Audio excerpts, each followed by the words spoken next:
ప్రపంచంలో కొన్ని విచిత్ర నేరాలు తర్వాత ఎప్పుడో క్రైమ్ స్టోరీలుగా వచ్చినప్పుడో, లేకపోతే గనక నవలలు రాసినప్పుడో, లేదంటే ఏ హాలీవుడ్ సినిమాలు తెలుగులో కూడా ట్రాన్స్‌లేషన్ అయినప్పుడో చూస్తుంటాం. ఇప్పుడు అట్లాంటిదే ఇది. వికాస్ నాథ్ అనే 63 ఏళ్ల వ్యక్తిని ఇప్పుడు బ్రిటన్ పోలీసులు కేసు పెట్టి విచారిస్తున్నారు.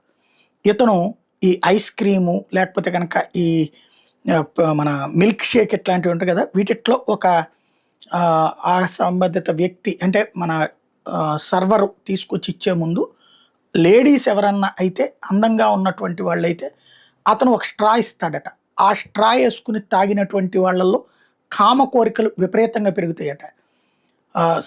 సెక్సువల్ నీడ్స్ అన్నటువంటిది మామూలు స్థాయి కాదట. నువ్వు రేపైనా చెయ్యి అని చెప్పి వెంటపడతారట. ఆ స్థాయి డ్రగ్ అట అది. అది అతను వీటిట్లో కలిపి ఇచ్చాడు అన్నటువంటి విషయం బయటపడింది. సౌత్ వార్క్ క్రౌన్ కోర్ట్ ఇప్పుడు అతని మీద విచారణకి ఓకే చేసింది. అనబెల్స్ ఇది నోటీస్ అయినటువంటి ప్రదేశం.